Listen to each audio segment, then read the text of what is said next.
30 seconds until minions spawn.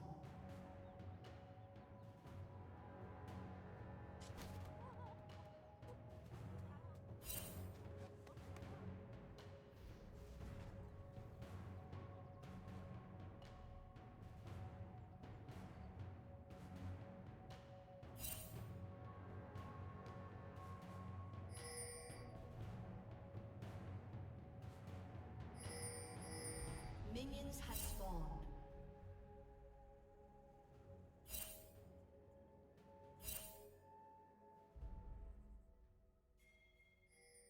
Is probably one of the more advantaged top laners with dealing with a potential lane swap due to the fact that he has a ranged form and he'll be able to kind of shoot max range Qs to poke opponents and set everything up that way. So excited to see how he executes on these plays. We do see grasp from Jace as well, kind of indicating that he might still be leaning towards that tank build, regardless of what I've heard are recent nerfs to the build. Yeah, generally speaking, there's already a lot of macro movement. You see that Vi is starting enemy Raptors, and the side of DDG has sniffed it out to a degree as Lulu is walking right up into this red side, most likely not just to mess with Vi's clear, but also to be prepared to answer the play. And it looks like we're running into a few technical difficulties here with our stream, so bear with us. We are about to figure out what's going on and where our game screen has gone. Right now there's a game crash, so we're going to load in briefly. Stay right there. Don't go anywhere. We'll be right back.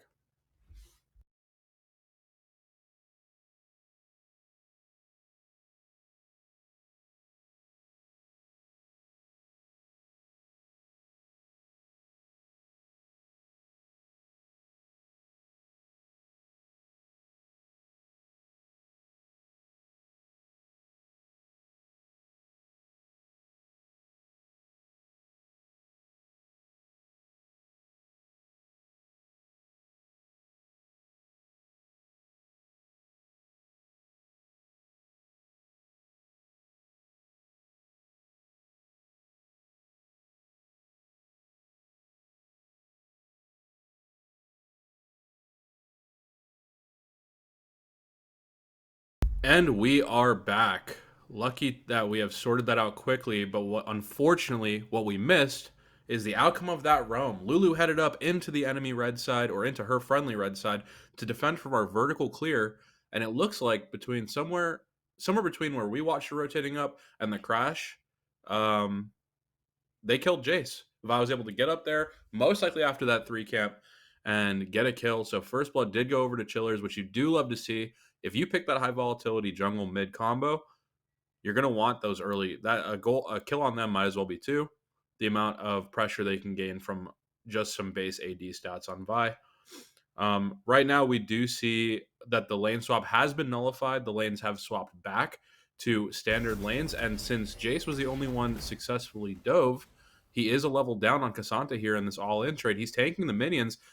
Cassante, no mana, looks like he's in really bad shape. He's going to drop back. Amumu is going to come in, and this looks like a most likely dead Cassante. He does have flash to try and outplay, but no mana is just difficult. Amumu connects the bandage toss, and that is going to be a dead Cassante there.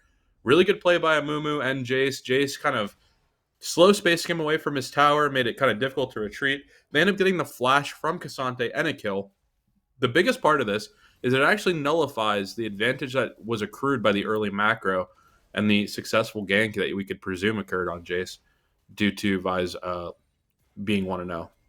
There's always the chance that Jace moved into red to try and collapse with Lulu, but we'll be left for speculation for now. Gold is leaning only a little bit to DDG's side. They are looking to set up that early dragon, but it looks like Vi is already doing it quietly using that pink ward. So first dragon's going to go over to Chillers. I'm personally a believer that dragons are greater than void grubs, except in specific instances where your opponent may have a Jax on their team. That's just a personal thing, though. Not really a lot of science behind that take, if I'm being honest. But that is my general opinion. I do think that if we can secure a bunch of extra dragons early, it puts our opponents in a position where they have to fight us even if they're not necessarily prepared for future dragons. So, and generally we are going to see Varus are going to come down on Jhin, but the immediate cleanse looking really good. Varus trying to take advantage of that level 6 pike, not going to find anything extra there. And yeah, it looks like the only real tension outside of that ulti is going to be that the jungles are in the same quadrant right now. Almost a guaranteed chance that they will run into each other. Amumu trying to snatch away that Gromp while he has a window. And we are going to see Zohair. He does sniff out the attempt. And he is going to hit. They're going to fight over the Gromp, and Amumu's going to hit it. Amumu's going to end up getting Gromp. Galio ult's going to come down on top of the Amumu ult. Cassante getting cut off by Jace. And that is going to be a dead Vi here. Cassante now getting collapsed on as well. Getting ran down. Bandage toss only probably moments away here. The E. And it looks like he does get under tower. Jace doesn't quite reach him with the Q, but Galio is still hovering him. And Arya is just opting to get guaranteed money mid prio before moving. Cassante in bad shape. No summoners. No flash. He's going to use the W. He's going to get the stun down on Galio. Ult the Galio over. Amumu's out of health to tank. And he does get a kill on Galio. And Jace has no more mana. He's going to continue running them down. They have no more tools to deal with this guy. And the smack away. Just enough mana. Wow, what a crazy outplay by Brunkles. Just completely outplays the opponent's 1v3 dive. What really looked hopeless. He had no summoners and dragged that out. And that's experience right there. That is champion limit knowledge. Vi is going to move up and ulti the Amumu. After respawning, she had a vengeance in her heart and saw the failed dive topside, went up. Now she's got a camp, killed Amumu, and now they're going to re-dive Jace here. We need to see that camera. Jace is going to die as well. What an excellent collapse, and both Grunkles and Zohair taking great strides towards winning this game. Cleanse down for this Varus are now big chunk down on Jhin. He's going to have to flash away. Varus is going to get to free hit Poppy for a little bit, and really that's going to chunk out the bot lane a little bit. Oh, we are going to see Jhin open up the curtain call. 1, 2, 3. Which one's the fourth one? Not going to connect with Varus there. Wouldn't quite have killed anyway. But overall, what I was mentioning before, Cassante outplaying the dive, linking directly into Vi being able to capitalize due to both the top and jungle being completely out of resources on the side of DDG. Really great play. Ahri is going to walk up in a tower. Going to get traded on by Galio. Doesn't take a tower shot back. He spaces that beautifully. And Ahri just loses 60% of her HP. Well, overall, we do see that Zohair has already finished his Sundered Sky, a really, really massive spike attempt for the side of Chillers, especially going into the next dragon in a minute 30. Jungle will be nice and souped up. Although I would not count out the ability for bot lane to be a threat here. As you saw, the enemy bot lane, Varus and Lulu are looking heavily for these windows to trade and find all-ins to try and accelerate the game. It's very likely only a matter of time until Amumu and Galio start supporting those plays, which could be pretty worrisome. You know, flashless Jhin, no cleanse for a little bit. Just difficult to outplay, too many hands grabbing at you. Poppy is going to be his lifeline for most of this game. So other than that, the game kind of hits a standstill. Right now, we are going to see that DDG has 3 grubs, probably going to set up for it. Both sides are going to fight over it, most likely. I don't think there's too much to worry about from a 6 grub game. They don't really have great split pushers. Overall, a lot of their members are going to end up grouping in the mid game. So we do look like we're setting someone up, getting a little sneaky here. Excuse me.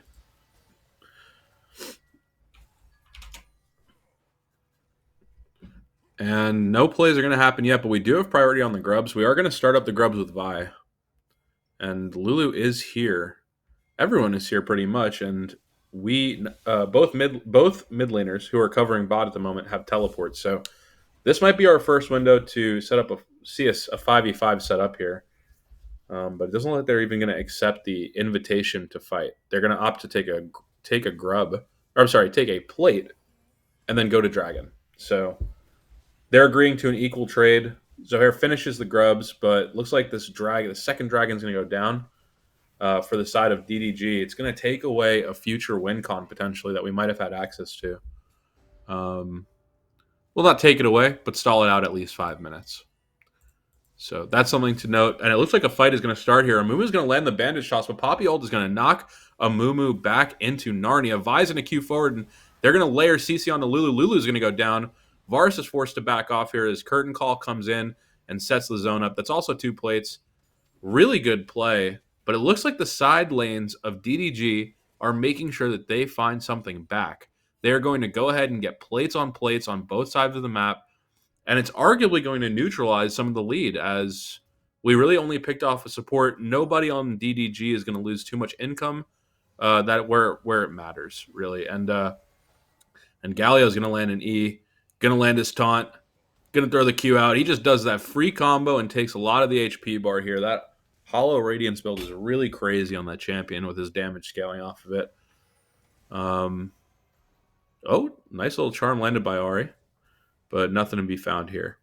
So now that we're coming back off reset, objectives have fallen to the sides that they will. We do have another prepared lull state here. It's really going to be fighting over first tower going forward from this point. And with top tower kind of softened up for the side of Chillers here, they do have something to worry about, quite frankly. A big collapse topside could very easily result in a dead tower and feats of strength going over to them. Right now, I'm not exactly sure what the status of the feats of strength are, but obviously the only one that we can confirm is that the first 3 kills went over to Chillers. So as long as I'm pretty sure we got the 1 dragon and 3 grubs, so that must be 2 of our 3 needed objectives. Next objective or first tower should set us up with the boot buff. Kind of an underrated buff, honestly, with our particular comp, with champions that otherwise will be diving into the enemy. Buffed versions of Tab Eyes and all are pretty great. Yeah, right now it's just going to be a lull state. Neither team wants to give any advantage over to the opposite side.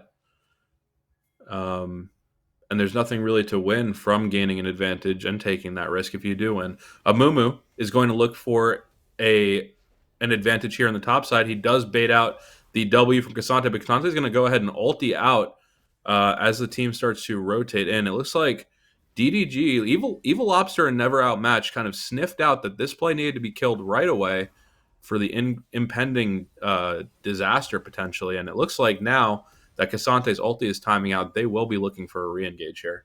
Ahri is just holding Galio. Nothing crazy here, but it looks like Poppy's going to rotate up, matched by Lulu. These supports are real on the ball about where they're supposed to be, which fights to be taking, and which lanes to be covering.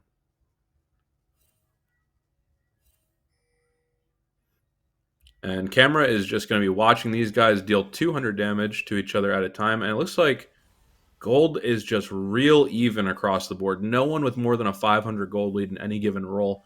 These guys are neck and neck right now. Really interesting, actually, to see that scoreboard. You can see the only palpable, or actually palpable is a way overstatement. The only even acknowledgeable difference is that Vi has a longsword worth of gold over Amumu. And really, as this game goes on, that difference is going to steadily mean less and less as the gold values balloon. We do see first items are coming through here. Some discussion to be had about first item options. We see a Black Cleaver rush out of Jace. Pretty interesting, considering the fact that even though his lane is the main tank, that's not going to help too much versus other members of the team necessarily. No one else really stacking up that armor. So it kind of tells me that Jace might just be intending to only play for the side lane and to win his individual matchup. That just might clue you in on the general win cons that DDG feel that they have available to them. Maybe they have written off grouping as a potential win con and they want Jace to sit in side lane. It could be the case. Here we are going to see a pick on Poppy, or a potential pick, stun into the wall. Chunks are out for 30% of her HP and nothing more to be done in that scenario. And here is Cassante. He's going to find a Q3. Going to shove Jace in the wall. Going to get Jace's flash. Man, that is really interesting. It goes to show this champion is really terrifying against good players. All it took was pulling him back into the lane to force a flash. He didn't want to let an extended trade go off. And now getting that flash is actually going to be contributing to this, because now Cassante is going to force TP. Jace has no flash for this fight now, and Vi, they're looking to trade back onto Galio. The flash from Poppy is going to knock him in, but they're going to be focused up on this. Looks like Lulu. Lulu's going to get absolutely obliterated by a fourth shot. Curtain call coming down. Cassante in the front line, ulted up. It's going to be a 4v4 here. A little bit delayed, but a 4-man Amumu ulti is going to completely shut down the rest of this fight. Both Helper and Grunkles are going to fall, and Rapidfire is getting chased down by this Jace, who is statted all the way up. That's going to be a team fight victory and dragon win for the side of DDG. Not what you love to see, honestly. Not what you love to see. But it is, unfortunately, what happens when the fight starts in the manner that it did, and you're up against champions like Amumu and Galio, who find you clumped. So Mumu able to commit his flash and his ulti to swing the entire outcome of that fight, which otherwise was pretty equal. Otherwise was just a solid 1-for-1. Now that is a team fight victory for DDG. They're already spiking up towards second item. You're going to see Varus just bought a pickaxe and recurve bow. Galio just bought a haunting guys. These guys are going to be getting very notable power-ups coming into future fights. With the next major objective being Rift, it looks like we are trying to start sooner than later. It looks like we're trying to avoid another break-off fight. But here's a macro move we might be using to secure this for free. As you see, Jace is actually matching Ahri bottom, but it's known that Ahri is the only one out of these two with teleport. So she's going to look to clear this wave. And if red side dare to contest, we're going to see a 5v4. Red side likely knows this is the play, as they're being very cautious walking in and respectful while clearing wards. So now that the rift's down, there's not going to be any more reason for them to go into an aggressive stance. They're just going to clear out the waves.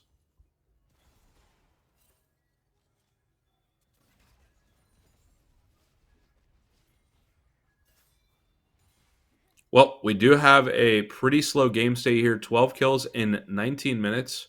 You can tell both teams are very careful with what risks they're taking here.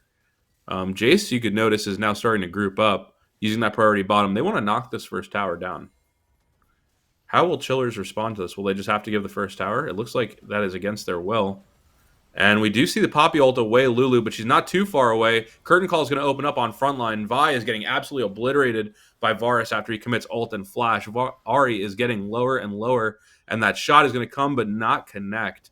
So not only does the first tower go down, but they're going to get Vi, and the gold lead that she had is going to come a little farther down. Despite her 2-item spike, she is going to be in a little bit worse shape now. And the wheels might slowly start to come off now. A 4K gold lead, comfortably set up for DDG in a game where their comp is just a bit easier to execute. Obviously, both comps are good comps that have things that they excel in and that they're strong in. But in terms of just team fighting and winning over objectives, having AoE stuns and snares and slows are always going to be really oppressive. And so we're feeling the effects of that. As you could also see, the Jace's finish as Miramana might actually make him a bigger threat to backline than he was prior by multiple magnitudes. And the next fight will likely be over Atacon. Dragon not up for 2 minutes. We're going to drop the Rift. We want to open up that mid lane tower next, and that should do it right there. That's going to do it. So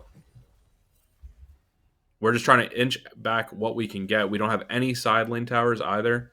You can see that's really where the ballooning lead is coming from for them. Is they're going to go with the Varus engage here. We're going to force us off the Cassante front line, or they'll be risking snared. Amumu is going to hit the Q, and Grunkles is going to get dropped with almost no counterplay. Galio doesn't even feel the need to move. And now we're kind of just in a turtle mode. It's real difficult for us. Ahri's going to go for a play. Doesn't quite hit it. The sidestep, very nice from Never Outmatched. And Ahri says, that's going to be it. That's all. That's my one shot at finding someone is right under tower. And you can see Vi is still hovering the area. Kind of wants to find a fight, most likely. But Galio now pushing down on that tier 2. The bleeding is stemming from everywhere right now. Gold lead getting a bit worse at every play. And at this point, the win con of how we team fight or who we're playing through is getting fuzzier. Whereas the other teams for DDG play through Branny, right? Play through Troy. These guys are dishing out crazy damage. Troy, relatively unkillable for everyone but Jin at this stage. Pretty important stuff. So this game is not over by any means, but it is definitely looking DDG favored.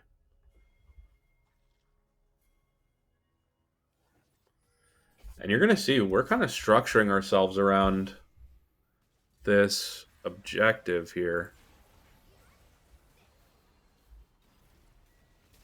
I'm not sure if we're going to be able to start it. For many of us knowers in the chat, um, this buff shreds your armor and MR heavily.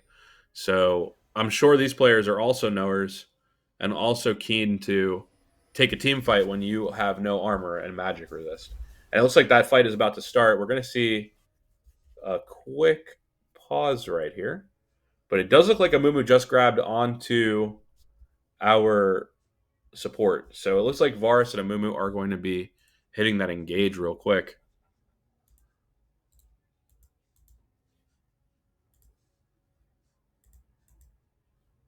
Just going to work through these technical difficulties real quick.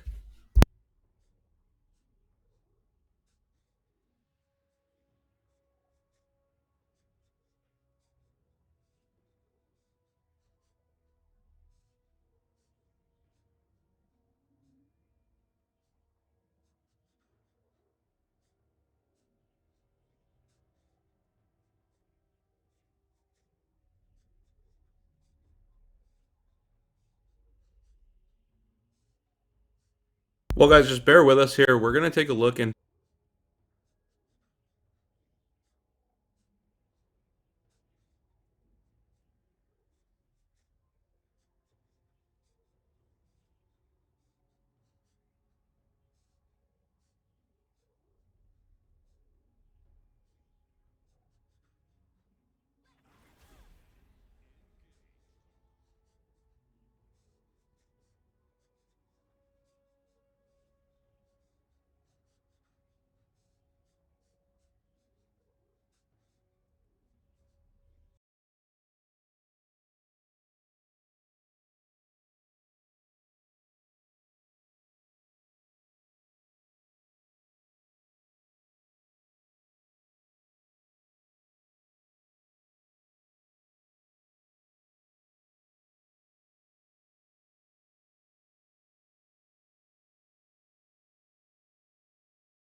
Yo, what's going on?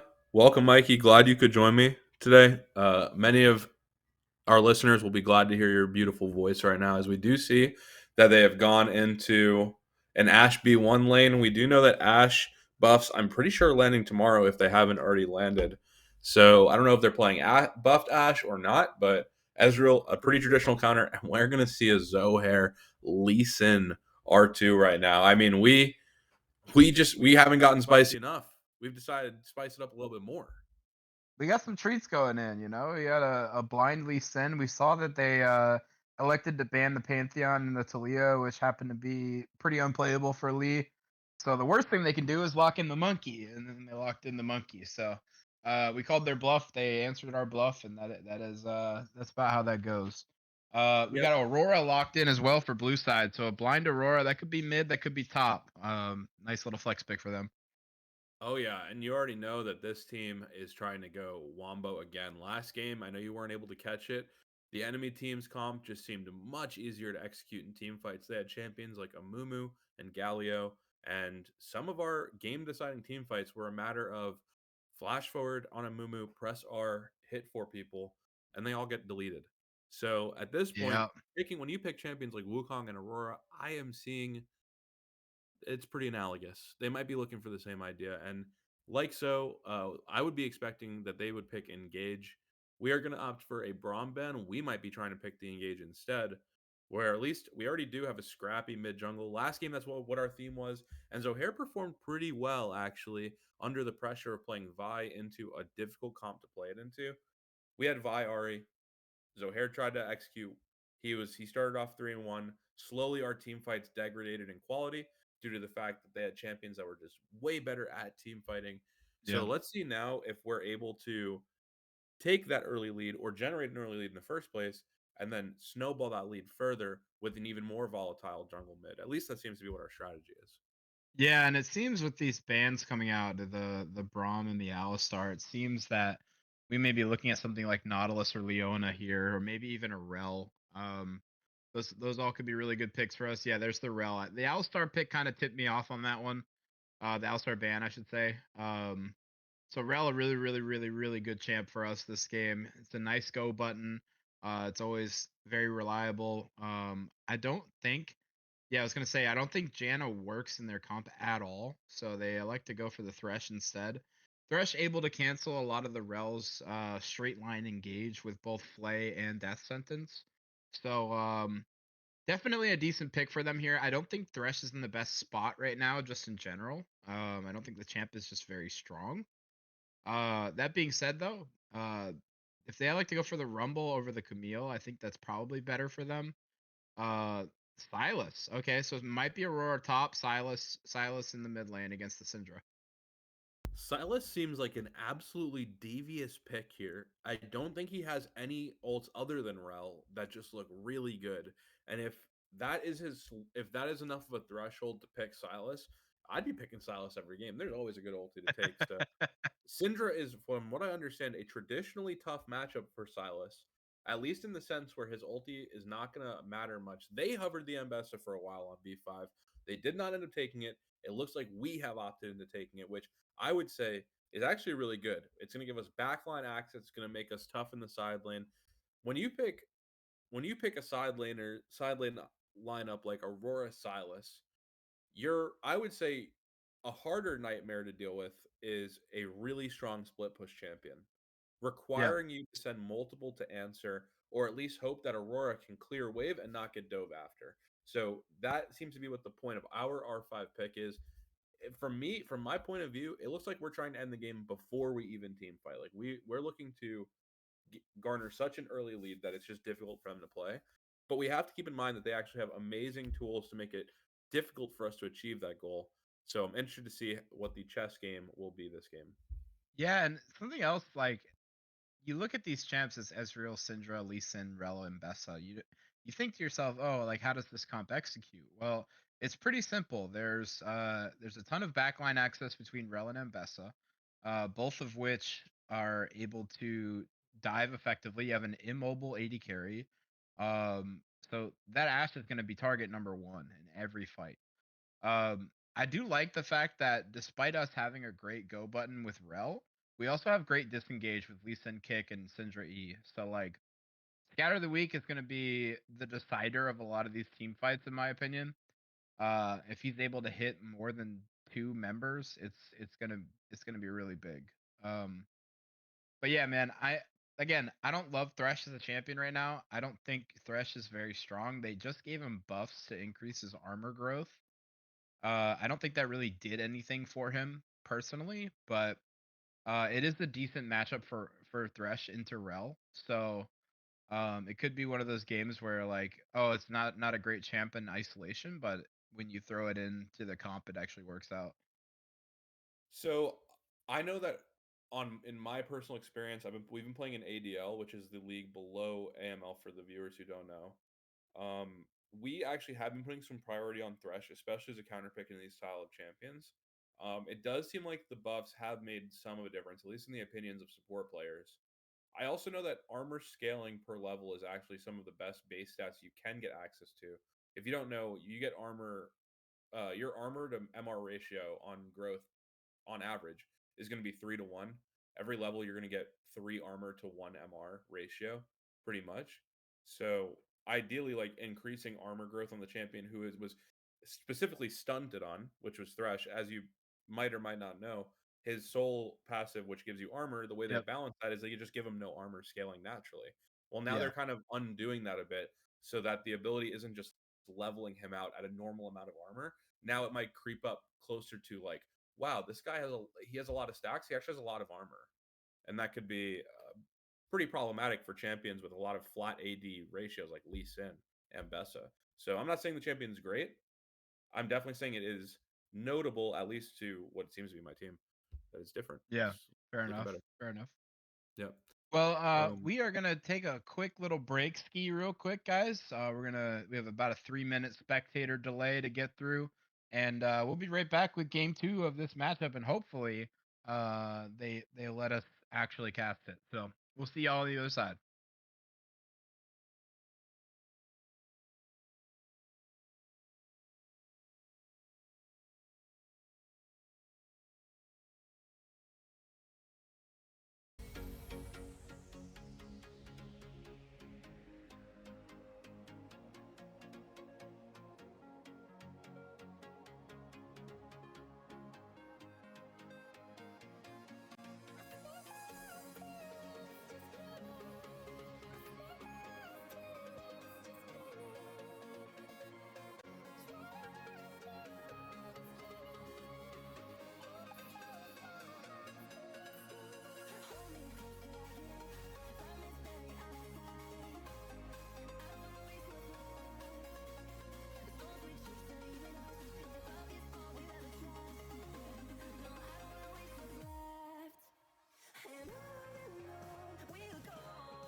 Hello, everybody, and welcome to Game 2 of this Aegis Mauraders League Week 2 matchup between Bing Chiller's Frosted Eclipse and DDG.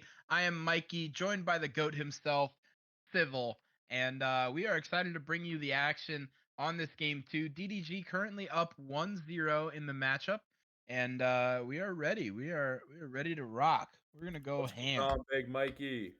Yes, I'm glad to sir. be here with you. Last game, for those listeners who sat with me and got to hear me rumble and rant for 30 minutes, now we really have our GOAT in here, Mikey. So this game going into it, we didn't have a lot of variation in how teams drafted. If you just map them over each other, it looks pretty similar. DDG wants to go for an easier to execute team fight composition, and we're trying to make crazy plays. We're trying to make stuff happen, choose those high skill ceiling plays, and execute on them. So we see champions like Lee Sin, Ezreal. Those champions are going to be clicking a lot of buttons this game. I'm excited to see how. Lots and lots of buttons for the Ezreal, and the Ezreal, a high mechanics champ. Rapidfire, very notable Ezreal player, very good with the champion, able to pick it into this Ashe. So we're ready to see some action, and I think you see the junglers, Lee Sin pathing top side, maybe trying to get this Ambessa lead. Meanwhile, Wukong going to be pathing towards that bottom lane. So we'll see some spicy stuff happen here in about 3 minutes. I'm excited to see what he chooses to line up, but I'm also going to say this is, I would say, no one on the enemy team is that much of a threat of locking him down, holding him down. You're not seeing too much point and click. I think this is a really good look for Rapidfire to take over and make his mark on AML yet again. He is a long-standing AML player, a lot of experience in this, not just ELO bracket, but in this tournament specifically. And I'm excited to see what we're choosing to do. Thresh is going to land that early hook. He is not playing. He gets that aftershock, but taking advantage of that level 2. And Best is Yeah, he's finding big trades. okay, and Betha looking for something potentially onto the Silas, but never outmatched. We think about it, he's really never outmatched. You know what I mean? Like, And that's Bessa. just the way it is. No, never outmatched. The player is never outmatched. Oh, You know what I mean? true. It's True. crazy how outmatched he may get. It doesn't matter because he's never really outmatched. It's just always 50, at least 51% in his favor at worst. I know what you mean. That's like a terrible day for him. And Yeah, right it's now it rough. might be a 51%er because that early landing was looking pretty brutal. And Bessa also only gets more devious as the game goes on. Early laning is actually where she's not too insane. She's gonna get that level 6, not just the ulti, but that passive damage, that passive Omni Vamp is just kind of cracked. So You see the runes, by the way, and Betha electing for electrocute in this lane. I like it a lot, especially if he's going for that voltaic Cyclosword kind of build. I could dig that. I could dig that setup that setup pretty heavily. could end up one-shotting people later. The enemy comp Yep. is not going to be stacking too much armor. Wukong might end up being your tankiest target come late game. So in a world, Electrocute might actually slap all the way through the game. Yeah, and we saw those electrocute buffs come through as well. So I mean that rune is pretty overtuned at the moment, so it could be really good. And I'm getting ganked by a phone call, so you're on your own for a second. Copy. Here we're going to see, after the full clear, we haven't had any fireworks off. The side of DDG is playing really well towards their, like, where they're supposed to lean to avoid these Lee Sin ganks. Overall, low tempo early game, but Ambessa is still at a commanding health lead. Going to be looking for this fight. Silas is going to trade back. Doesn't quite get that Q2. If he gets that Q2, he gets the Electrocute proc as well. Would have been a much better trade. And now we're going to see Lee Sin restarting his clear. He's going to head back up towards top side. And yeah, the side of bot lane for BCS is just kind of under soft pressure the whole time from this Thresh. He's landing those hooks. Ambessa going to find a big trade here. Silas going to heal up. And Ambessa is going to use all of her cooldowns here. It's overall an equal trade, prepping them. She gets that Q3, but Wukong is now looking. A little bit of stuttering from the replay, but Ambessa is going to get taken down under tower. Wukong lives with a shred of HP, and First Blood goes over to the side of DDG. That is a big, Big moment for the Silas lane. You know Ambessa is going to be a bully. Shutting her down before you lose any income. That's big. We're going to see Syndra only one at 6. Now Aurora hits 6. Going to find the ulti engage. Syndra doesn't have the mana to complete her combo. Doesn't have the mana to cast ult. Basically got Aurora ult for free there if he resets and TPs. He's still baiting though. He looks for that E, but Lee Sin, the E doesn't connect, and Lee Sin plays like it will. Shows himself in the mid lane. Thresh hovering over as well. And now we're kind of back to a lull state. Syndra and Syndra and Aurora are both going to reset. Hit that TP most likely. Yeah, only successful play going on the top side, but I don't know if that will necessarily make make Ambessa too much easier to match inside. We're going to have to see as the game goes on. We do see some small gold leads being eked out now. Maybe we could take a look at the gold at this state. We are going to see a little lead here in the bot side, and a 500 gold difference in the top is going to amount to about a ruby crystal of advantage, since that's what Silas is building. Looking pretty good overall for our potentials to make plays still. We also know that the top is flashless on Silas, so... Oh, they're going to bait in the hook here. Ezreal going to get ignited. Ashe is going to get all of her LCDs landed on her. Lantern is going to lean over, and she uses the Lantern to dodge Lee Sin Q. Just slightly outplayed there. Not able to connect the Q and continue the fight. Wukong is now spotted, taking this dragon. Lee Sin's not in position to go steal. He's just going to go do his blue. We're chilling. Wukong making the same play on blue side that Vi made, which was Zohair. Last game, basically just going down and sneaking that first dragon. Real nice and light. Nothing crazy. Here you see that level lead on Silas is really notable here, honestly. After he builds some HP, it gets harder and harder to trade back. And use that electrocute. Flash R from Syndra, gonna miss the E. Rel and Lee Sin both unable to connect anything to follow up as well after the flash. And you can see we're trying to get those gears turning. We're trying to make some early plays and find those advantages, because that's what the champions are going to excel at now. But DDG is just taking very good precautions to sidestep these plays. Whether it's vision, rotations, or just good escapes, they are finding a lot of windows. And the trade from Ambessa is still hitting. I mean, Silas is free to build HP. Ambessa, she's going to deal max HP damage. And if she can consistently win those trades, the lane can still be really hard on the side. We're going to see some of the gold graphs here. Nothing too crazy in the bot and mid lane, or jungle. It's really just the top that's making any of the difference here.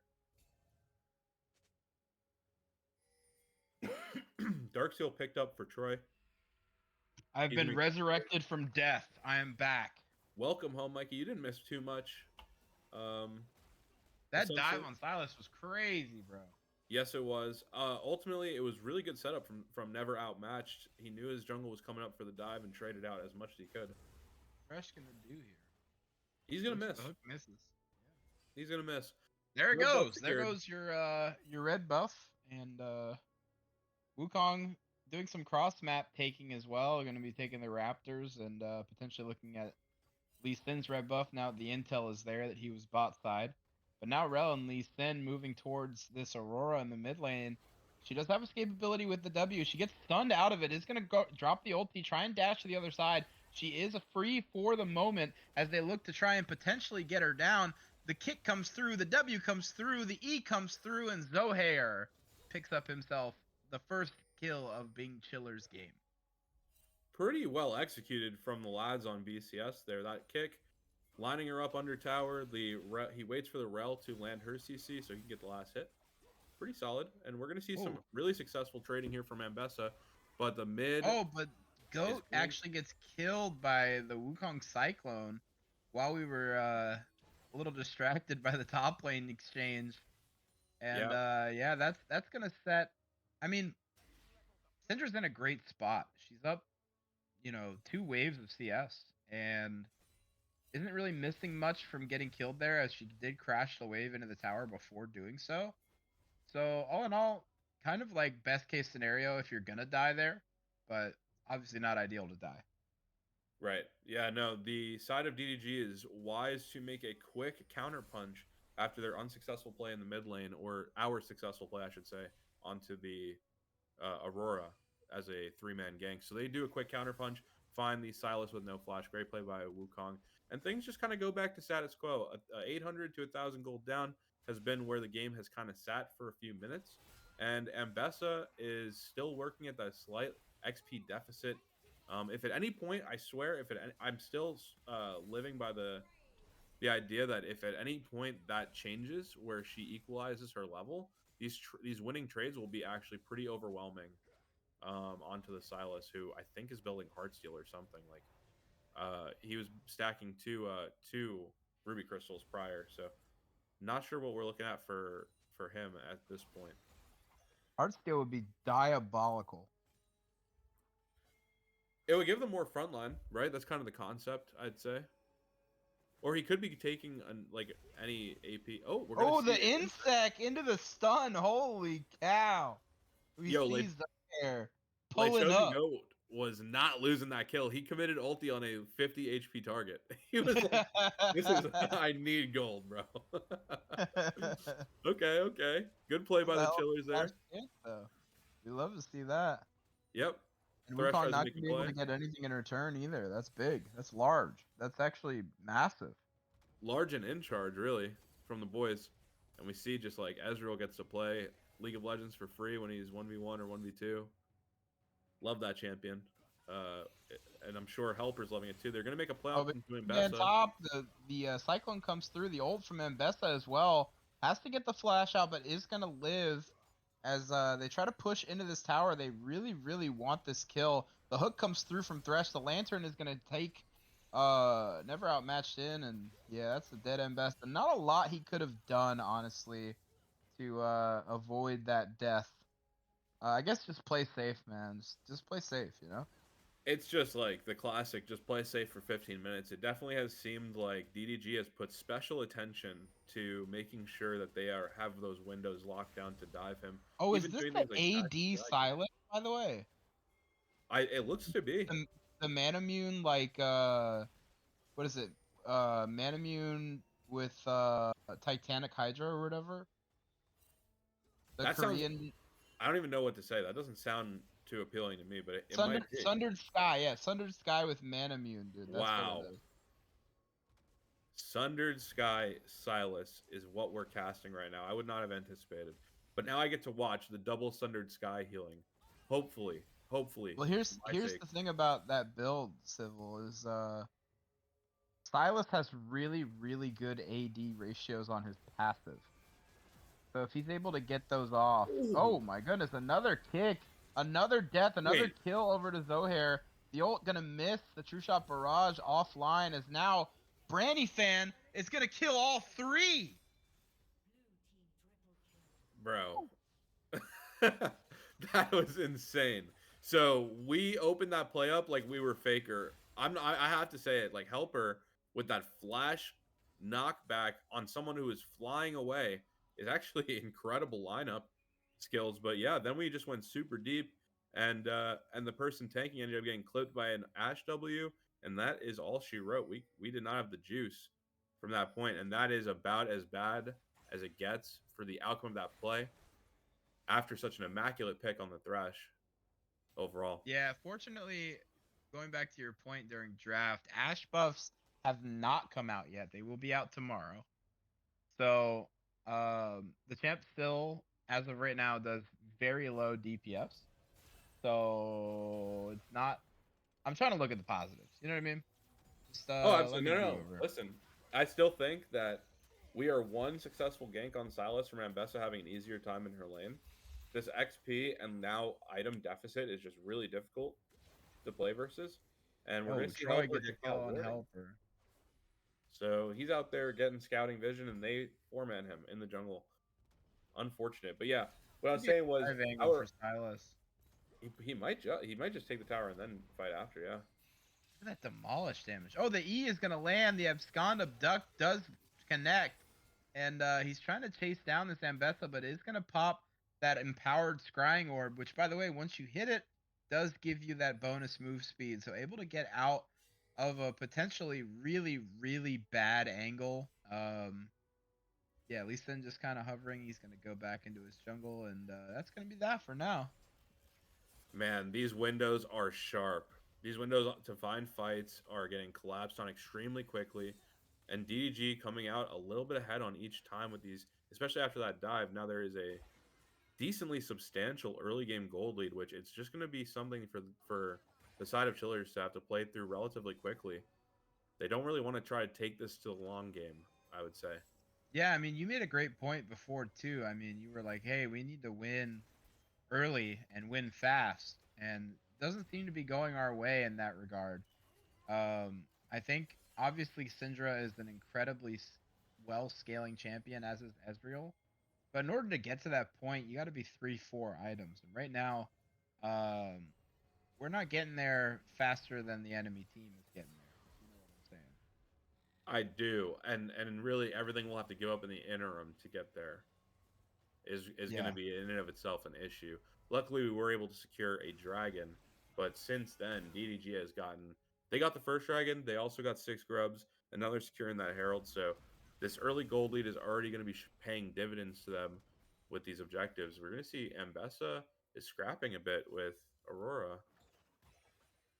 Yeah, Aurora, And pretty much the only champ on that side that isn't Omega fed at the moment. This is going to be so a that's how chase that down works. on to Ambessa potentially. It's Yeah, now I don't Lee know if you Sin saw that. coming They both in. ulted. Yeah, they ulted each other, and Yeah. whoever did it second is the one that dashed, which I found interesting.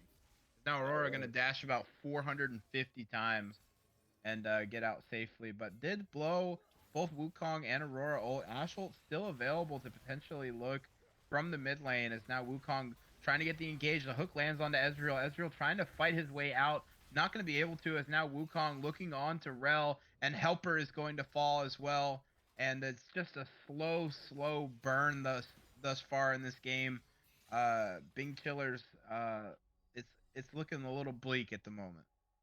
Mr. Kiwiism might have a little bit of magnetism to the end of that hook because he either predicted Ezreal E or just straight up just threw a hook out there and got God's grace. I'm gonna say he predicted it because he found a really quick hook on Ezreal, and all this game so far, his lantern, his hook placements, they've been very on point, and it's very likely partially to explain as to why Chillers have had such limited opportunity to find collapses on his side of the map.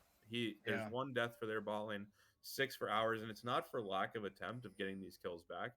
We're out there taking dives, pumping out damage, but he's just out there. He's just making plays happen on Well, that thresh. Well something to done. note as well, Civ, is when we were in the pregame loading screen, I briefly noted, I don't remember if you heard me or not, but Mr. Kiwiism has 1.5 million points on Thresh. So he's played the champ a little bit, I He would is say. making the hook players proud right now with that stat. And Bessa gonna take a trade, gonna get ulted Oh by my 2 god, dude. members. I'm not even going to cast that one. He is cooked under there right now, and that's going to be a tier 2 quickly dispatched.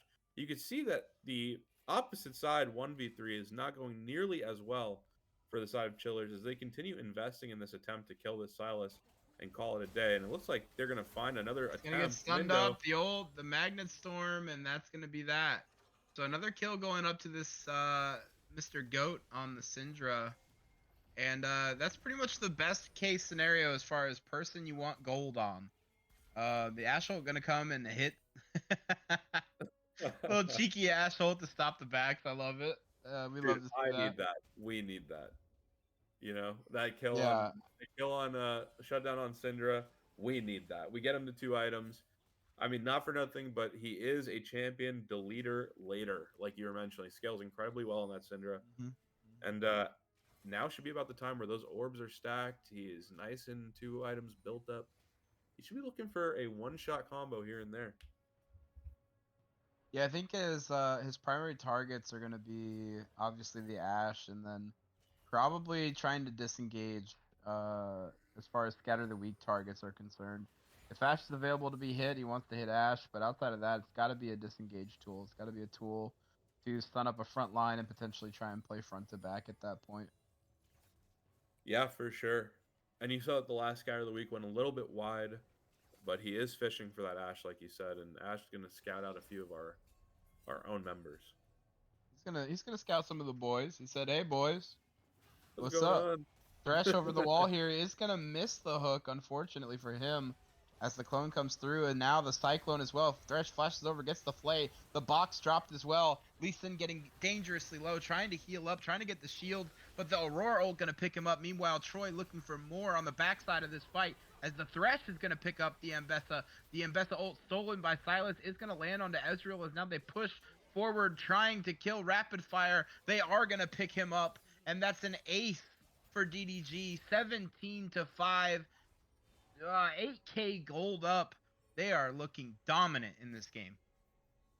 That was a very brutal fight overall for the side of Chillers and a well-executed fight from the side of DDG, especially for Evil Lobster and Mr. Kiwiism. Like you said, Mr. Kiwiism taking that flash over the wall to further stunt Zohair's disengage through the box up and still ended up just stalling for so long and living at the end of it. So again, I mean, they're just finding these skirmishes and playing them a bit better. Ashe really didn't even play that well. She just had to walk forward and right-click once that fight had developed the way that it did.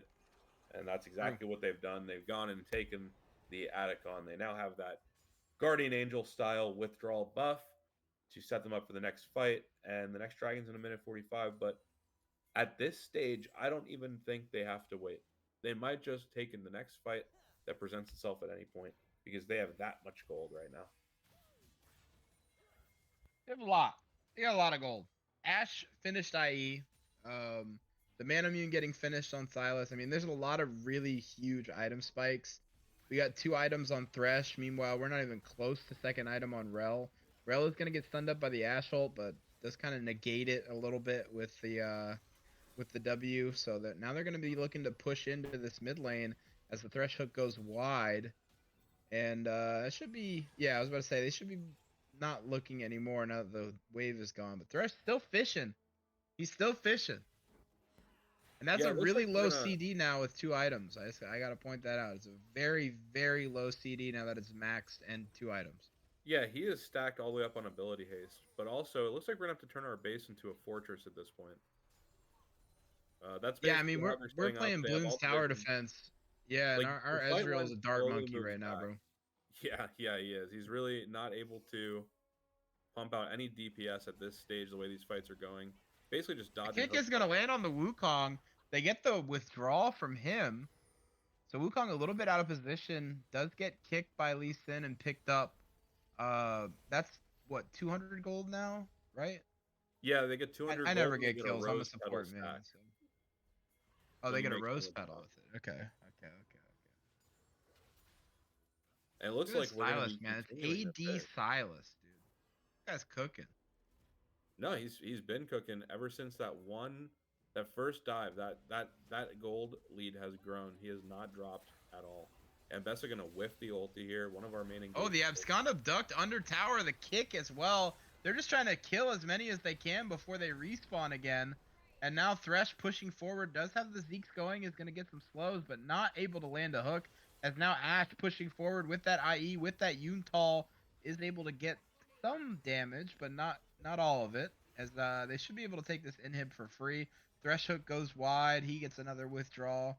As now the Otacon has expired. So if they do pick up a kill on this Ashe on the backside of this fight, that is an actual kill and an actual 500 gold shutdown. That's all I'm going to say about it, bro. Yeah, there's not much more to look forward to for the side of Chillers. We did take the high variance route, and unfortunately, we are pretty much out of win cons at this point. Yeah. Syndra has since been stifled to the point where I don't think she has enough one shots to kill everybody. So now this slow bleed has been gone, and honestly, I would have liked to see the boys try to play something a little bit more standard. This is kind of a skill check style comp. We picked both games. Actually, I'd say game 1 was a little bit more, a little bit less skill checky, and just were strong default combos. But this game, we definitely went a little bit more like we will win if we get leads, and Yeah. you know, we're left to wonder what the game state might look like with an easier scaling comp, something a little bit lower variance. Obviously, everyone has their champion preferences, comfort matchups, and their matchup spread knowledge to go off of. But just how That's the a cards fell this 3-item time. match, by the way. Yeah, and you know what? I'm just gonna say it. Obviously, I'm rooting for the boys, but when I watched Ash auto people in the base, I was like, we really did need to buff her. We really Yeah, did. true. True. Yeah. Well, it I said looks it. like I said it Zohair. earlier. That champ just has really low damage. As now we look for another fight, the Zeke's Herald gonna get some slows onto anybody, but this is probably just a clean wipe. I don't think anybody falls here. They're looking for the Mbessa. The Abscond Duck gonna land. Look at that passive damage from the Yeah, Stylus. that is notable. Yeah, It's he it is cooking. the AD scaling on his passive is like 120% of your AD. It's Obviously, crazy. he had something cooked that we were not prepared for. Straight out of Korea, DDG takes game 2 very convincingly and takes the series 2-0 against the Chillers this week. Obviously, we want to give shout outs to especially never outmatched. He had a lead both games, played well both games. Mr. Kiwiism on Lulu and Thresh played very well, and hopefully our boys are able to bounce back for the upcoming weeks and tweak some of their gameplay based on what we saw today. Yeah, shout outs to DDG. A very well played series overall.